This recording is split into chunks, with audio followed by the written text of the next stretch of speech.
وقتی همسرت از خانوادت گلایه میکنه واکنش تو چیه؟ من میخوام توی 5 گام بهت نشون بدم یک واکنش درست چه ویژگی هایی داره. با من همراه شو. این یکی از حساس‌ترین موقعیت‌ها توی رابطه است.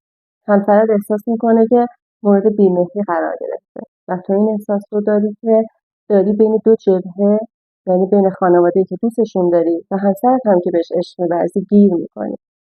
اولین کاری که باید بکنی اینه که دفاعی برخورد نکنی. وقتی همسرت گلایه میکنه به این معنی نیست که خانواده تو رو دشمن خودش میبینه، بلکه به این معنی است که احساس ناراحتی داره و فقط میخواد تو باهاش همدلی کنی. بنابراین دفاعی برخورد نکن، نگو داری اشتباه احساس میکنی، فقط گوش کن. گام دوم، احساس رو بازتاب بده. یعنی چی؟ یعنی اون احساسی که همسرت داره رو بهش این حس رو بده که داری باش همدلی میکنی. مثلا بگو متوجهم که چقدر احساس رنجش کردی از حرف مادر من. این به این معنی نیست که تو داری کاملا حرفش رو تایید میکنی، بلکه به این معنیه که داری کنارش قرار میگیری و داری درکش میکنی. گام سوم، از خانواده فاصله روانی داشته باش.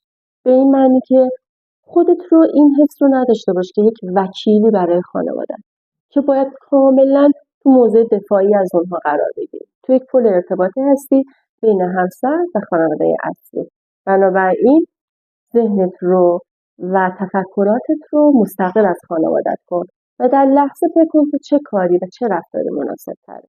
گام چهارم، گاهی توضیح بده ولی توجیه نکن. مثلا به همسرت بگو میدونم مادرم نیت بدی نداشته ولی درک میکنم که حرفش تو رو ناراحت کرده. یادت باشه همواره صمیمیت با همسر در اولویتت باشه. و گام پنجم، سوال کن. از همسرت بپرس دوست داری دفعه بعدی اگر در این موقعیت قرار گرفتیم واکنش من چی باشه؟ این سوال کل بازی رو عوض میکنه.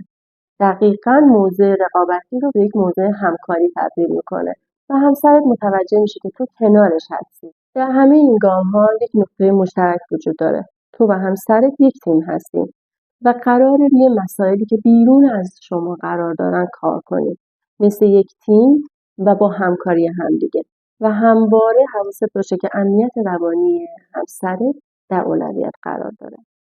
حالا با توجه به این موضوع برای من بنویسید که شما با کدوم یک از این گام‌ها موافقید؟